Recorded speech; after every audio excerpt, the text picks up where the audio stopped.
Have you ever been promised that you can speak perfect English in just 30 days? Oh, we see those ads all the time. Right. But what if I told you that chasing perfect fluency is actually, well, destroying your ability to speak?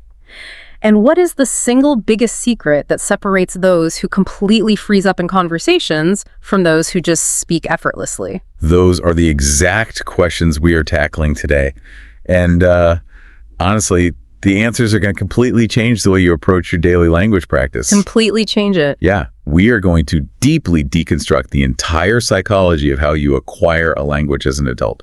And, more importantly, how you actually get those words out of your mouth without panicking. Because the panic is real. So today we are destroying the 30-day fluency myth. We're giving you the exact, actionable daily steps to build real-world speaking confidence. Absolutely. In fact, today you're going to get 1 major truth bomb, 3 essential daily immersion habits, and at least 5 high-level vocabulary upgrades. And that's before we even tell you the total number of important points we're covering today. It's a packed deep dive for sure. It really is. Welcome to English Learning Podcast for daily life, real conversation, and easy listening practice. If you are a B2 or C1 learner, someone who understands a lot but feels stuck when opening your mouth, well, you are in the right place. You really are. Our mission here is to shortcut your journey to being well-informed. We really want to inspire and motivate you to speak. Because look, we know exactly how frustrating it can be to have this rich, complex vocabulary locked inside your head. Oh yeah, like a vault you can't open. Exactly. Yeah. And the moment you try to participate in a fast-paced conversation, all those wonderful words just poof, they seem to vanish into thin air. It's so annoying. I mean, you can watch a complex documentary in English without subtitles, right? But then the barista asks you a slightly unexpected question about your coffee order, and your brain just completely short circuits. A total system failure over latte. Exactly. Okay, let's unpack this, because we have all seen those advertisements, right? They're everywhere. You can't escape them. The ones flashing across our screens in those bright red letters. Learn English in 30 days.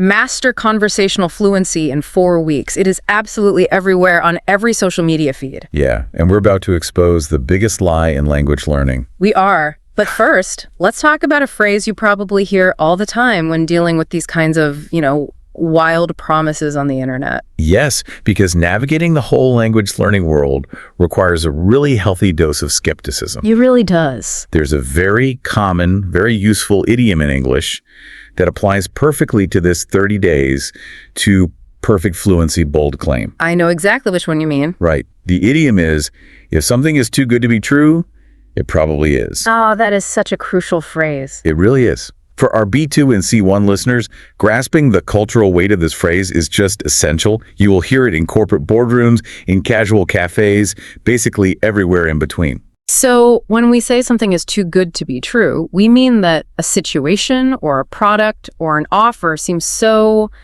absolutely perfect, so incredibly beneficial that it completely defies logic. Right. It defies common sense. Yeah. And therefore, the second half of the phrase, that it probably is part, that means it probably is a lie or a scam or at least a really severe exaggeration. It's like a verbal defense mechanism. Totally. You are essentially telling your brain to just pause and be skeptical. I think the best way to really cement this for our advanced listeners is to see how native speakers use it across, completely different contexts. Give us an example. Okay, imagine you are scrolling through social media and you see an advertisement for a brand new top-of-the-line smartphone, the kind that normally costs like $1,000. Okay, I'm picturing it. But this sketchy website is selling it for $20. You would look at that and instinctively say, wow, $20. If something is too good to be true, it probably is. Because you just know the phone is fake. Exactly. Or it's a phishing scam to steal your credit card info. Precisely. It functions as a warning bell. Let's consider a scenario in the corporate workplace, actually. Oh, good one. Let's say someone offers you an investment opportunity that guarantees a 500% return on your money within a single week. Wow. Sign me up. Right. But with absolutely zero financial risk. Any reputable financial advisor will look at that proposal and tell you, if something is too good to be true, it probably is. It is a massive red flag. A huge red flag. Or even in dating and relationships, if someone you just met claims to be, a billionaire astronaut who wants to marry you after one date, You might want to remember this idiom. Yeah, run away from the billionaire astronaut. I love that. And bringing it back to our main topic today, a program that guarantees you will be able to effortlessly debate complex philosophy. Oh, or negotiate a business contract in a foreign language. Exactly. After just 30 days of listening to audio tracks while you sleep. I mean, come on. If something is too good to be true, it probably is. It's a marketing trap. It's a trap designed to steal your money. They use these bold claims so you will purchase their product. They just want to dazzle you with the idea of effortless success. Ooh, wait. That word right there, dazzle. That is a fantastic piece of C1 vocabulary that we should really explore. It really is. It captures the exact psychological manipulation of those advertisements. Yes, to dazzle. It's such a visceral, visual word. It is. In its most literal sense, to dazzle means to blind someone temporarily with a sudden, overwhelming, bright light. Like headlights. Exactly. Yeah. Imagine you are driving down a dark, winding country road at midnight, right? And suddenly a car comes over the hill in the opposite direction and flashes their bright headlights directly into your eyes. Oh, I hate when that happens. Me too. For a few seconds, you can't see the road, you can't see the trees, you are completely blinded, you are dazzled by the light. But of course, as advanced learners know, the real magic of English vocabulary happens in the figurative usage. It always does. Right, so figuratively, to dazzle someone means to deeply impress them, to completely amaze them with a particular skill, or with beauty, or with sheer brilliance. Yeah, you are essentially blinding them with how amazing you are.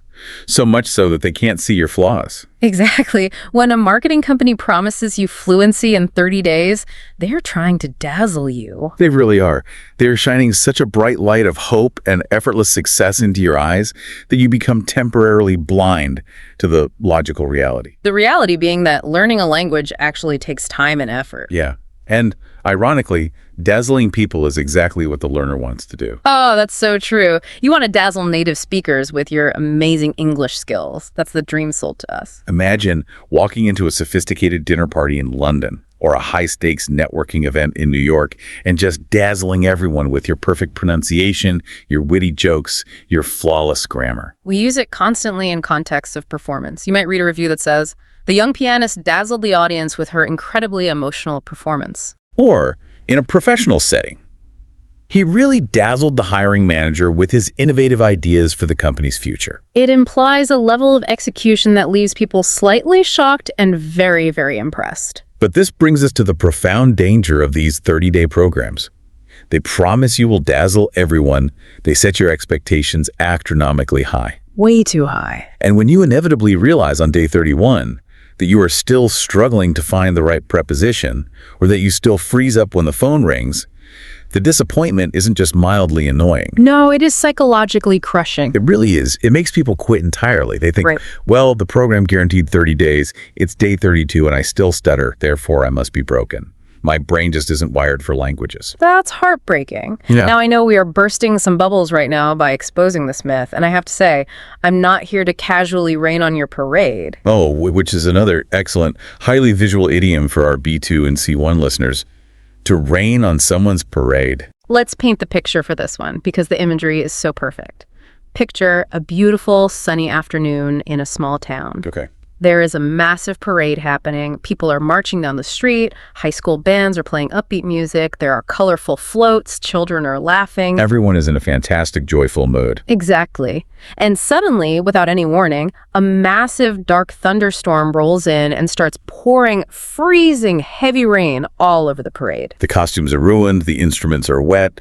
The joy is completely extinguished. So, figuratively, to rain on someone's parade means to spoil something that they are deeply excited about, or to completely ruin their plans and their enthusiasm. It's a phrase used when you have to deliver disappointing reality to someone who's currently very happy. Right. Let's say your friend comes to you absolutely vibrating with excitement saying, "I just bought this amazing new AI course. It guarantees I'll be fluent in a month." Oh boy. And you have to look at them and say, actually, linguistic science says that's neurologically impossible. You are raining on their parade. You are the thunderstorm ruining their excitement. Or to give a workplace example, let's say you just got a massive promotion at work. You were celebrating with your team, popping champagne. And your more cynical colleague walks over and says, "You know that promotion means you have to work every single weekend now, right?" Exactly. You would turn to them and say, hey, don't rain on my parade. Let me just be happy and celebrate for 5 minutes. Right. So to be clear to our listeners, we are not trying to rain on your English learning parade today. No, definitely not. We are absolutely not saying that you can never become highly proficient or that you won't reach a level where you can debate philosophy or tell hilarious jokes. Not at all. We are simply saying that the time frame and the expectations need to be radically adjusted so that you don't feel like a failure when you hit the inevitable roadblocks. Speaking of not failing, if you're finding this helpful, please like, share, and subscribe to support us. Yes, please do. It takes just a second, but it really helps the channel grow and allows us to keep bringing you these deep dives. So getting back to this idea of expectations, if perfect fluency in 30 days is the wrong goal, if it's a dazzling marketing lie, what exactly is the right goal? That is the big question. The problem with the word fluency, as it is commonly used in marketing, is that it feels like a definite, permanent endpoint. It feels like a final exam at university. You sit down, you take the test, you get an A+, you frame the certificate on your wall, and boom, you are done. You are officially fluent. But human language is not a static object you can possess. No, it is a living, breathing, constantly evolving organism. You are never truly finished learning a language. I mean, think about your native language. Do you know every single medical, legal, and architectural term in your mother tongue? Of course not. Instead of the phantom of perfect fluency, the concept we need to focus all our energy on is real-world speaking confidence. Real-world speaking confidence. I absolutely love that distinction because confidence isn't a final destination. It's an emotional state. Exactly. Yeah. It's a feeling that grows, shrinks, adapts, and continuously fluctuates depending on the environment. It does fluctuate, and acknowledging that is incredibly freeing for a language learner. Think about it practically. You might be perfectly confident, 100% fluent, when ordering food in a restaurant in English. Because you have that specific script mastered. You know the vocabulary for menus, allergies, and asking for the bill. Right. But if you walk out of that restaurant and suddenly have to explain a complex medical issue to a doctor in an emergency room in English, your confidence might plummet to zero. It would absolutely tank. That doesn't mean you magically lost your fluency during the walk from the restaurant to the hospital. It just means you are stepping into a completely new, unfamiliar arena of confidence. That makes so much sense. It is exactly like learning to ride a bike or learning to roller skate. Oh, roller skating is a great analogy. Think back to when you were a little kid, first learning to skate. Do you remember that terrifying, wobbly feeling? Very vividly. You put on the roller skates, you try to stand up on the pavement, and immediately your legs slide out from under you in 2 different directions. You fall down, you scrape your knees, you bruise your elbows, you get physically hurt. You have absolutely zero certainty in your balance. That physical instability of a child on roller skates is a perfect, scientifically accurate mirror for the cognitive instability of speaking a new language as an adult. It really is. When you first start speaking, your brain is wobbling. Think about the sheer processing power required to speak a B2 level sentence. It's massive. You are trying to retrieve the correct vocabulary from your memory bank.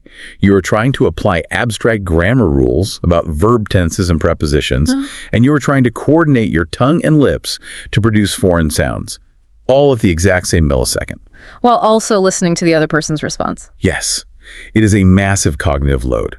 Your brain is totally overwhelmed. Right. And just like with the roller skates, because of that overload, you fall down. In language, falling down doesn't mean scraping your knee. It means saying the wrong word, using the past tense instead of the future perfect, or totally freezing up and forgetting what you were about to say. You feel clumsy, you feel foolish. But here is the undeniable truth. The only way to stop wobbling on the skates is to keep skating. Yep. You cannot learn to balance by reading a book about physics. No. And the only way to stop wobbling in English is to keep speaking, keep making those clumsy mistakes, and let your brain figure out how to balance all those cognitive tasks, just without the physical helmet and knee pads. Exactly. And the more you practice, the more your brain automates the balancing act. In neuroscience, this is about moving tasks from your conscious working memory into your subconscious automated memory. Right, muscle memory. Eventually, you can ride the bike without consciously thinking, okay, push the left pedal down, now steer right, now squeeze the brake, you just ride. That is what real-world speaking confidence feels like. You aren't perfect. You might still hit a pothole or a bump in the road and stumble over a word, but you know you can handle the stumble without falling off the bike completely. You can recover gracefully. Exactly. So if 30 days won't make you perfectly fluent, what exactly is the secret sauce for long-term success? Well, it involves a very fast rabbit and a very slow turtle. Yes, one of the oldest and most profound metaphors for human behavior, learning, and achievement. Everyone knows the fable of the tortoise and the hare, likely from when they were children. But I want to recount it quickly, not as a children's story, but because it contains the fundamental architectural blueprint for the B2 and C1 learner's mindset. It really does. In this story, the hare, a wild, incredibly fast rabbit, is boasting to all the animals in the forest about his speed. He's arrogant. He challenges the tortoise, a slow, heavy, lumbering turtle, to a race. And everyone thinks the turtle is crazy to accept. Exactly. So the race begins, and the hare takes off like a rocket. He runs so fast he leaves a cloud of dust behind him. He gets halfway through the race in a matter of minutes. He looks back, sees the turtle is miles behind, barely past the starting line, and the hare thinks, I am brilliant. I have plenty of time. I don't need to work hard right now. I'll just take a quick nap under this tree and finish the race later. He gets distracted. He gets lazy. And while the hare is sleeping under the tree, the tortoise just keeps moving forward. One small, heavy, agonizing footstep after another. Slow, steady, determined. He doesn't stop. The tortoise never stops to rest, never gets distracted by how far away the finish line is, and never compares his speed to the hare's speed. He doesn't sprint, but he never quits. And of course, the tortoise crosses the finish line while the hare is still fast asleep, proving that relentless consistency always overpowers brief bursts of intense, unmaintained effort. It really is the ultimate language learning story. It truly is. In fact, it is widely believed by leading linguists and cognitive psychologists that consistency beats intensity every single time when it comes to language acquisition. Let's map this directly to the advanced English learner. Yes, the hare represents the highly motivated but misguided learner who decides, I am going to master advanced English grammar this weekend. Oh, I've been that person. We all have. They lock themselves in their room on a Friday night. They study complex phrasal verbs for 4 hours straight. They watch 3 movies in English back to back. They make 100 flashcards. They are exhausted, but they feel productive. And then what happens? They don't look at a single word of English again for 3 weeks. Because their brain is absolutely fried. They sprinted way too hard. The cognitive load was too heavy. And we have a fantastic phrasal verb for this exact situation. Burnout. To burn out. Yes, burnout. This is an essential term for modern life, not just language learning. To burn out means to become completely physically or mentally exhausted through overwork, intense stress, or prolonged effort without rest. Think of the literal imagery. If a fire burns out, there is no more wood, no more fuel, no more heat, just cold gray ashes. When a language learner burns out, they lose all their internal fire, their motivation, and their passion. The very thought of opening an English textbook or joining a conversation class makes them feel physically annoyed and deeply tired. It's a very real phenomenon. For example, in a workplace context, you might say, Sarah was working 80 hours a week at the corporate law firm, and after 6 months, she completely burned out and had to take a medical leave of absence. Or, in our context, if you try to memorize 100 new advanced vocabulary words every single day, you are going to burn out in less than a week. It is a vital concept to understand because burnout is the ultimate enemy of the tortoise. Exactly. The tortoise avoids burnout through the strategic use of micro-habits.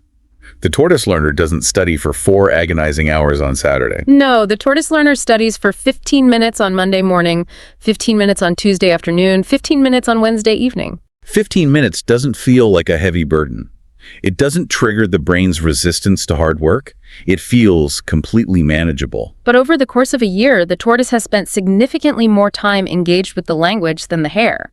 And more importantly, due to the way the brain consolidates memory during sleep, the tortoise has far better long-term retention. This brings up an idiom that every single advanced learner needs to write down and keep in their arsenal. Slow and steady wins the race. Oh, a classic? This is the moral of the fable, but it's used in daily adult life all the time. If you ever feel deeply frustrated that you aren't improving fast enough or that you still have an accent, you just have to whisper to yourself, slow and steady wins the race. It is a powerful psychological reminder that endurance and resilience are infinitely more important than raw speed. And part of building that endurance requires a fundamental, radical shift in how we view mistakes. Yes, this is where many B2 and C1 learners get totally trapped. When you are moving slow and steady, trying new vocabulary, pushing your boundaries, you are going to stumble. Mistakes are, without a doubt, Inevitable. Let's really explore that C1 word because its nuance is important. Inevitable. I-N-E-V-I-T-A-B-L-E. Inevitable. It means absolutely certain to happen. Unavoidable. No matter what you do, you cannot escape it. Precisely. We often use it for grand, unstoppable forces of nature or logic. With the dark storm clouds rolling in and the wind howling, a heavy rainstorm was inevitable. Or, in any long-term marriage or business partnership, occasional disagreements are completely inevitable. In applying it to our context, when you are learning to speak a foreign language at an advanced level, making awkward grammar mistakes and mispronouncing words is completely inevitable. It's just part of the deal. Okay, but here's where I want to push back a little, or at least play devil's advocate, because here's where it gets really interesting. Most people, myself included sometimes, think a mistake is a massive step backwards. It feels like a failure. It does. If I am talking to a native speaker and I use the wrong preposition, like saying I am in the bus instead of I am on the bus, and they look at me funny, I feel a hot wave of shame. I think I'm getting worse. If I keep making mistakes, aren't I just building bad habits? Aren't I just cementing broken English into my brain? Why on earth is a mistake actually a step forwards? That is the most common fear among advanced learners, and it stems from a misunderstanding of how neuroplasticity works. Okay, explain that. Let's look at the cognitive psychology behind it. When you make a mistake and you recognize it, either because you catch it yourself a second later, or someone gently corrects you, or you just notice the listener's face contorting confusion, your brain registers what neuroscientists call a prediction error. A prediction error? Yes. Your brain is essentially a prediction machine. Before you spoke, your brain predicted that saying in the bucks was the correct grammatical map to get your point across. But reality, the listener's confused face, provided negative feedback. Your brain's prediction failed. Oh, I see. This error signal, this sudden spike of surprise or even mild embarrassment, is highly significant.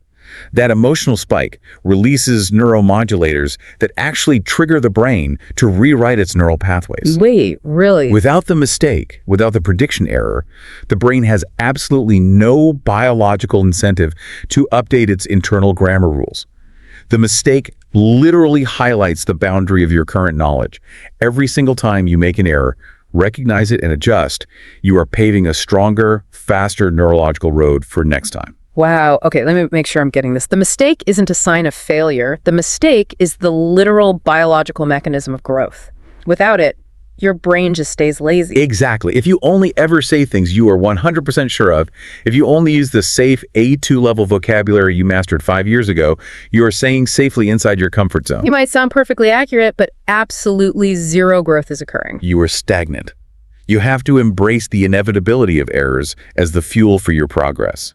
Now that we have the tortoise mindset and we are ready to bravely embrace our inevitable mistakes as brain-building exercises, how do we actually apply this to our chaotic daily lives? Right, because theory is nice, but practice is better. The answer is in our first major daily habit. And this is where we pivot from the abstract philosophy of learning into highly practical, actionable daily steps.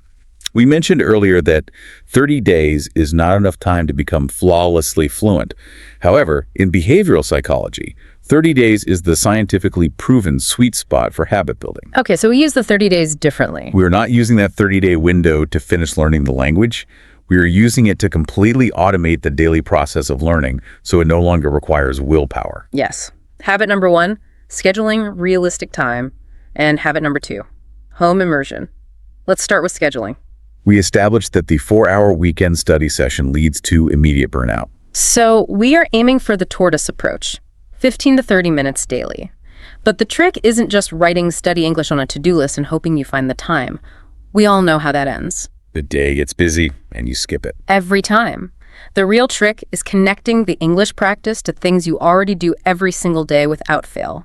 In psychology, we call this habit stacking. Habit stacking is incredibly powerful. You anchor the new, fragile habit, like English listening, to an existing, rock-solid routine.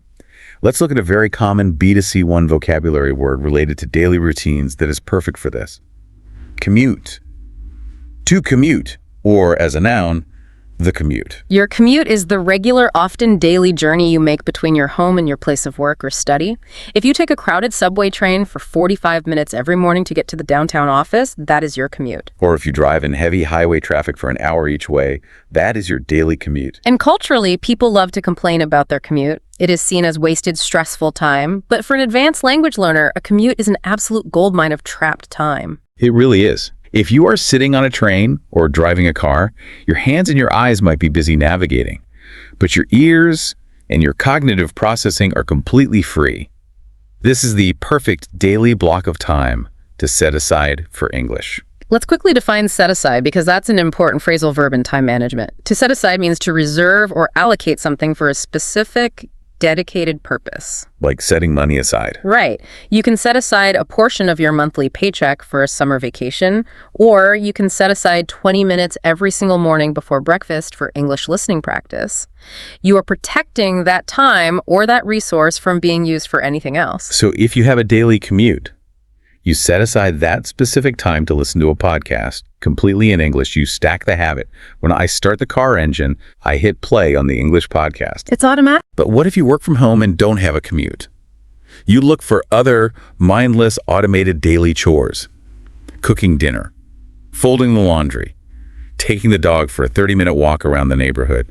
You stack your English listening habit directly on top of these chores. You do not need to miraculously find extra time in your busy day. You just need to repurpose the time you are already spending doing manual, thoughtless tasks. Exactly. And that leads right into the second tip, which is my absolute favorite, and it builds on this idea of repurposing your environment. Creative home immersion. Oh, this is a game changer. A lot of learners think I'm stuck at the B2 level because I don't live in an English-speaking country. If I could just move to London, Sydney, or Toronto, I'd be fluent in months. But you do not need to pack your bags, leave your family, and move across the world to be immersed. You can artificially create a rigorous English-speaking environment right in your own living room. The easiest, most immediate, and honestly most jarring way to do this is to change the default language settings on your smartphone and your computer browser. It sounds like such a minor tweak, almost too simple to be effective, but the psychological impact is profound. Think about modern behavior. We look at our smartphones dozens, sometimes hundreds of times a day. If you switch over the language settings to English, you are forcefully requiring your brain to process English every single time you check a text notification, read the morning news, or look up a recipe for dinner. Switch over. Another great phrasal verb. Let's make sure that's clear. It means to change completely from one system, position, or state to another. Right. You switch over your home heating system from oil to electric. You switch over your phone's operating system from Spanish or French or Japanese entirely to English. Now, I have to be honest with our listeners.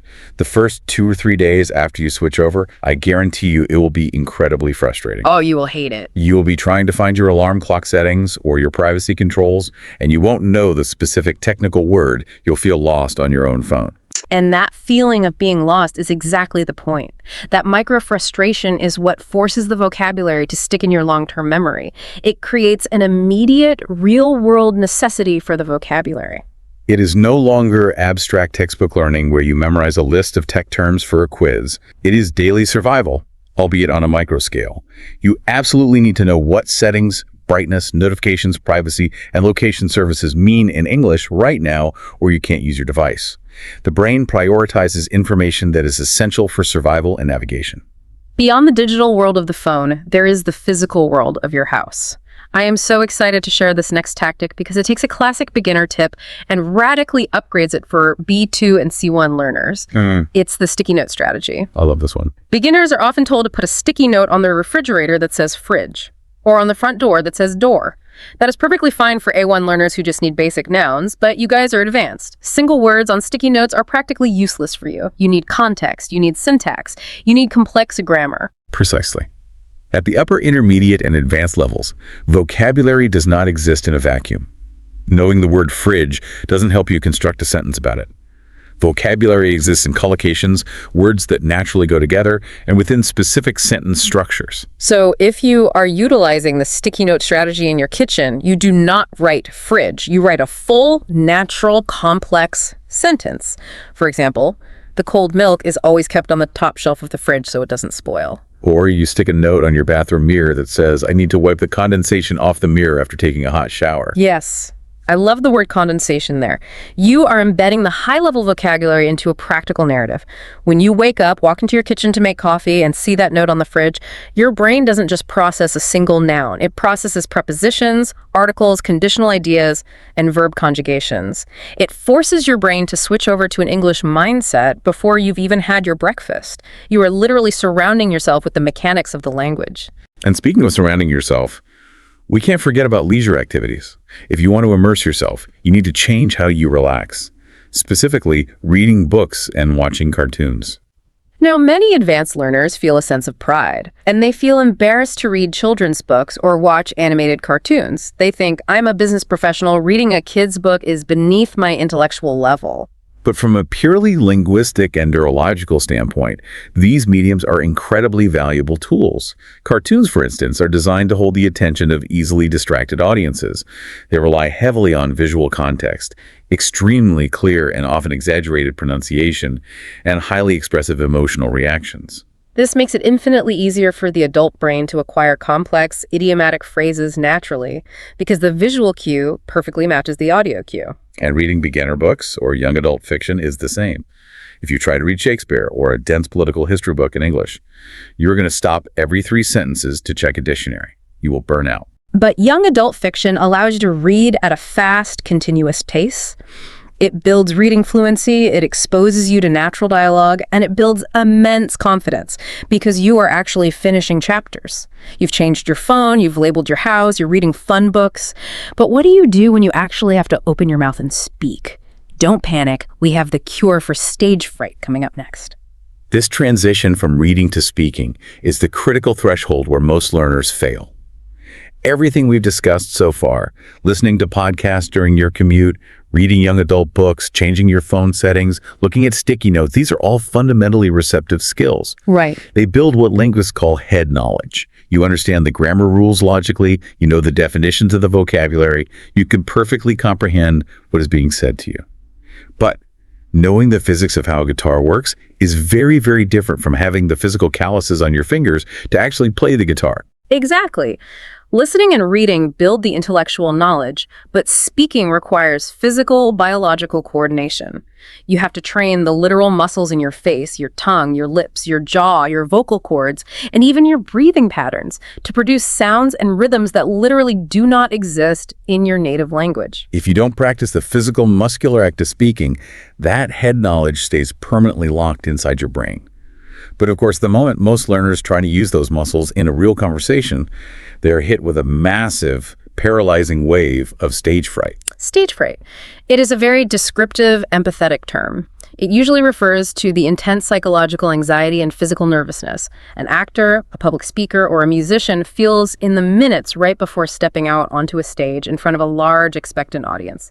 Your heart races, your palms sweat, your throat goes dry, and your mind goes completely blank. For adult language learners, engaging in any spontaneous conversation with a native speaker can feel exactly like stepping onto a stage under a bright, hot spotlight. It is completely normal. I think we really need to validate that feeling. People feel so much shame about it. Absolutely. The shame is unwarranted. Your brain perceives social judgment, especially the potential of sounding unintelligent, as a genuine threat to your social standing. And when the brain detects a threat, it triggers a physiological fight-or-flight response via the amygdala. The survival brain kicks in. Exactly. Blood rushes away from your language processing centers and towards your muscles. If you freeze up when trying to speak English, you are not broken. You do not have a defective brain. Your brain is actually working perfectly, trying to protect you from perceived social danger. So the million-dollar question, how do we hack that biological system? How do we practice the physical act of speaking, train those facial muscles, without triggering the amygdala's fight-or-flight response? The answer is simple. We remove the audience. You start by speaking out loud when you are entirely alone in a perfectly safe environment. We have some highly actionable solo speaking tips. Number 1, narrate your day to a pet. Let's look at that C1 word you just used, because it is central to this strategy. Narrate. N-A-R-R-A-T-E. To narrate means to give a spoken or written account of a story, or to detail a series of events chronologically. A narrator is the person telling the story, guiding the audience through the plot, like in a nature documentary or an audiobook. When you narrate your day, you are literally giving a running real-time commentary on your own life experiences. If you have a dog, a cat, a goldfish, or honestly even a houseplant, they are the perfect non-threatening audience. They don't judge your grammar. They don't care if you use the wrong preposition. You can come home from work, drop your keys, and just start narrating. Listen, buddy, you won't believe the stressful day I had at the office today. I went to the big strategy meeting and my boss said, we have to completely redo the entire marketing project by Friday. Can you believe the audacity of that request? Now, I can anticipate a listener's objection here. You might be thinking, but wait, if I'm talking to my dog, no one is correcting me. Aren't I just cementing my own bad grammar into my brain like we discussed earlier? That's a fair point. It's a fair question. But it misses the specific goal of this exercise. This exercise is not about accuracy. It is purely about fluency and flow. You are practicing the rhythm of speech, the emotional intonation of storytelling, and you are forcing your brain to retrieve verbs and nouns in real time, all without the pressure of a human judging you. You are lowering the affective filter, which is the emotional barrier to language production. That makes total sense. We are separating the physical practice of talking from the stress of being corrected. Another fantastic solo speaking strategy that does this is acting like the star of a cooking show. Well, this is fun. When you are in your kitchen preparing dinner, pretend you have an audience of millions watching you live on television. You have to explain every single step of the recipe out loud, clearly and enthusiastically. It forces you to use instructional, sequential language. Exactly. Welcome back to my kitchen. Today we are making a classic cheese omelet. First, I need to turn on the stove to medium heat and melt a pat of butter.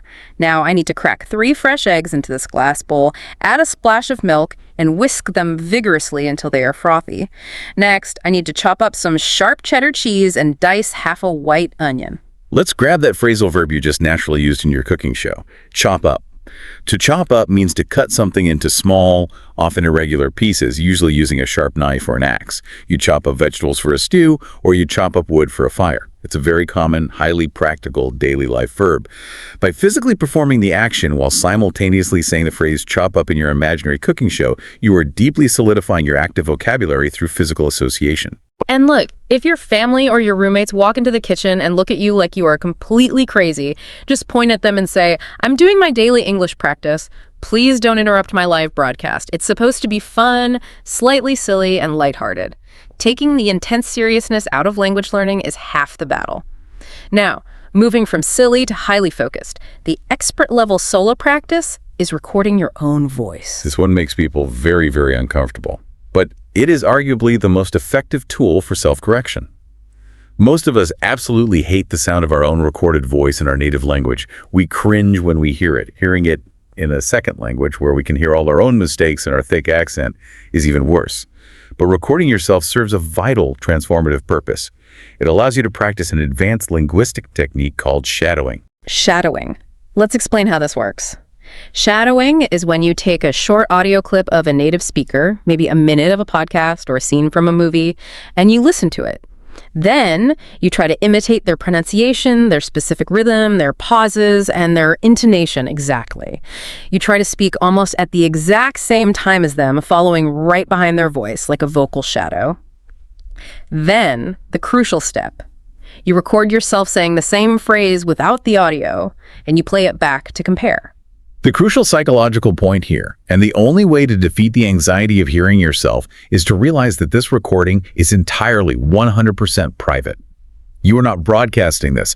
You can record it, listen to it once with a critical ear to compare your pronunciation with the native speaker's rhythm, and then you can delete it immediately. You don't have to send it to a teacher for grading. You don't have to post it on social media. It is a closed, secure feedback loop designed exclusively for your own micro-improvement. It is brilliant because it forces you to actually hear what you sound like rather than what you think you sound like in your head.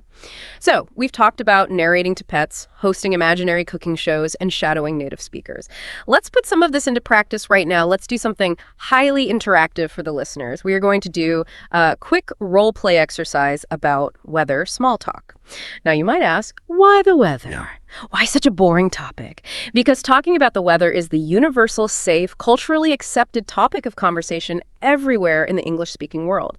It's the perfect low-stakes way to break the ice with a stranger without getting too personal or controversial. Absolutely. Small talk is the social lubricant of daily life. It proves to the other person that you are friendly and approachable. We will provide a realistic, everyday interaction. The host will be person A, and I will be person B. After each line we speak, we will leave a brief 3-second pause. We want you, the listener, to repeat the phrase out loud during the pause. Try to match our intonation, our emotion, and our rhythm exactly. Don't just think the sentence silently in your head. Actually speak up. Move those physical speaking muscles right now, wherever you are. All right, let's set the scene. We are two neighbors passing each other on the sidewalk on a Tuesday morning. I'll start. Lovely weather we're having today, isn't it? Absolutely. I hope it stays this sunny for the weekend. Me too. I heard there might be a chance of rain on Sunday, though. Oh, well, fingers crossed. The forecast changes. Fantastic. I really hope you all repeated those out loud and didn't just listen passively. Now let's break down that interaction because there is a wonderful, highly native idiom at the end there. Fingers crossed. Yes, fingers crossed. This is both a spoken idiom and a physical gesture. When native speakers say it, they often physically cross their middle finger over their index finger on one or both hands. Historically, it originates from an old superstition where people would cross their fingers to ward off bad luck, evil spirits, or to wish for a highly favorable outcome when something was uncertain. In modern, everyday conversation, the superstition is mostly gone, but the meaning remains. When you say fingers crossed, you mean that you strongly, desperately hope something good happens, or that a specific plan succeeds despite the odds. So when the experts said, fingers crossed the forecast changes, they mean I really hope the meteorologist's weather prediction is wrong and it doesn't rain on our weekend. You can use this versatile phrase everywhere in daily life. You could say, I have a massive final job interview tomorrow morning, fingers crossed I get the position. Or, we put an offer on that new house, fingers crossed the bank approves our loan. It's a very natural conversational phrase that instantly makes you sound more proficient, relaxed, and culturally aware than if you just formally said, I hope for a positive outcome. Okay, so talking to yourself is great, doing these podcast role plays is excellent practice, and shadowing builds muscle memory. But eventually, you cannot hide forever. Eventually, you need to talk to a real human being. You have to step out of the bedroom and onto the real stage. But how do you find someone to talk to without spending a fortune on private tutors or moving to London? The secret is in our final step. This step is the culmination of all the habit building and mindset shifts we've discussed. The solo practice builds your baseline mechanical confidence, but real-world confidence, the ability to handle unpredictability, only comes from real-world interaction. My advice here is very direct and uncompromising. Just do it. You must find someone on Zoom, WhatsApp, or Skype, whether it is a professional online teacher, a free language exchange partner from a forum, or even another learner at your level, and you must commit to talking to them for just 10 minutes. 10 minutes. That is the absolute magic number. When you tell yourself, I have to do a 1-hour conversation class, your brain panics. That sounds exhausting. But 10 minutes. 10 minutes is long enough to have a real, authentic exchange of ideas, but short enough that it doesn't feel like a massive, terrifying commitment. If you get nervous before the call, you just think to yourself, it's only 10 minutes. I can survive absolutely anything in the world for 10 minutes. Even if it's awkward, it will be over quickly. Exactly. It radically lowers the barrier to entry. It tricks your brain into starting. And what you will find, almost universally, is that after the first 2 minutes of nervous sweating, heart palpitations, and stuttering, the conversation naturally starts to flow.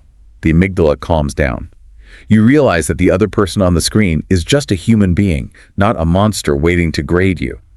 If they are another language learner, they are guaranteed to be just as nervous as you are. And if they are a native speaker, they are almost always just genuinely impressed that you are putting in the effort to speak their language. The psychological fear of judgment is almost always vastly worse than the reality of the actual conversation. But practically, where do you find these people? There are hundreds of online speaking clubs, Discord servers, and language communities designed specifically for this exact purpose.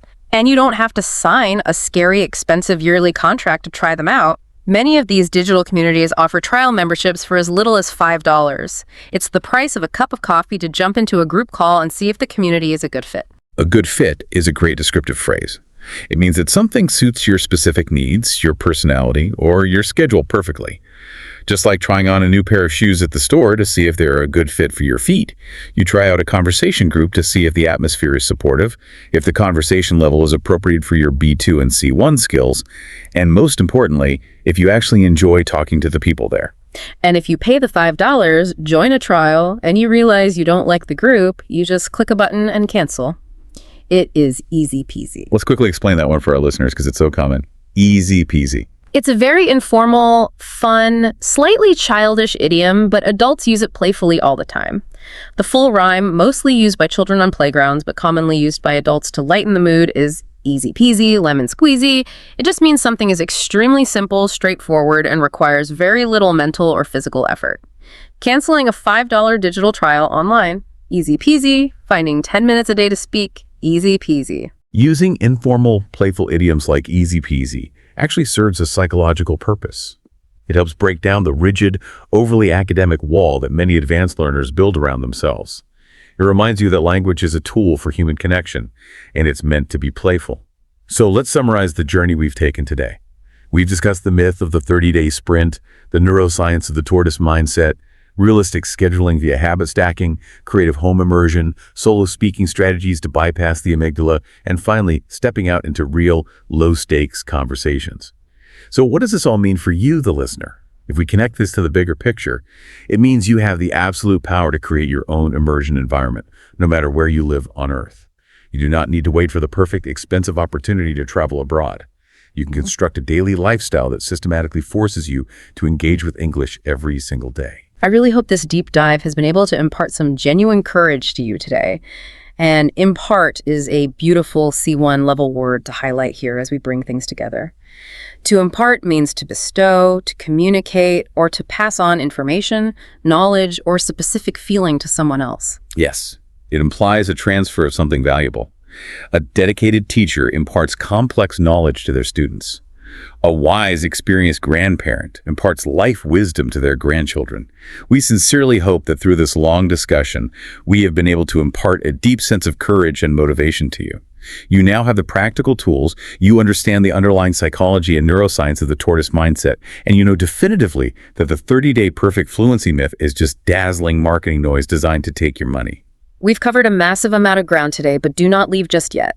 I promised you a special bonus at the very end of the show, and it is coming right now. We always like to reward the dedicated listeners who stay with us, focused and engaged, until the very end of the deep dive.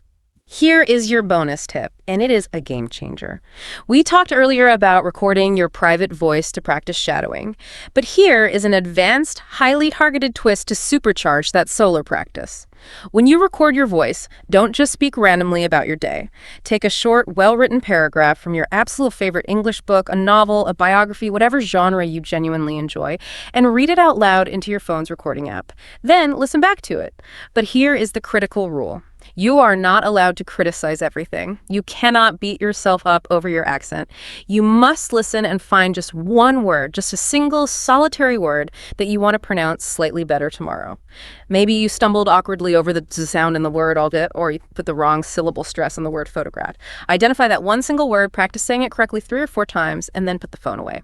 Micro improvements lead to macro fluency. If you fix just one tiny pronunciation error a day, that is 365 permanent improvements a year. It is the ultimate manifestation of the tortoise strategy. Tiny, manageable, almost unnoticeable corrections that compound over the course of a year into massive, undeniable speaking confidence. Now, it's your turn to take action. I want you to go down to the comment box right now and write one key word and one idiom we explained today, along with their meanings in your own words. Pick the ones that dazzled you the most. And to prove you have truly adopted the tortoise mindset we discussed today, write the exact phrase, "I am consistent," in the comment box right now. Declare it to the world. Let that phrase become your new, unshakable language learning identity. Please leave us your feedback. Which kind of topic do you want for the next video? Do you want more deep dives into advanced phrasal verbs, the hidden secrets of native pronunciation, or debunking more grammar myths? Let us know in the comments. If you like this video, give it a massive thumbs up. And if you want to read an amazing in-depth article about advanced English learning strategies, go to the description box. I have provided a specific link there. If you subscribe just once, you will receive a free, high-quality article in your email for free every single time we publish. If you enjoy this podcast, there are many more podcasts on my channel covering all aspects of language acquisition and psychology. Go check them out and binge watch your favorites. Remember to like, share, and subscribe. We talked today about labeling the physical items in your house with English sentences. We talked about creating an external environment of immersion to trick your brain. But to close us out, there is one last deeply profound thought to leave you with. Yes. We talk extensively today about labeling the physical items in your house, your fridge, your mirror, with English sentences. But I want to leave you with this somewhat philosophical question to mull over tonight. What happens when you start labeling your internal emotions in English? The next time you feel deeply frustrated at work, overwhelmingly joyful about some good news, or just profoundly tired after a long day, try defining and describing that exact, nuanced feeling in English silently in your own head. Don't translate it. Feel it in English.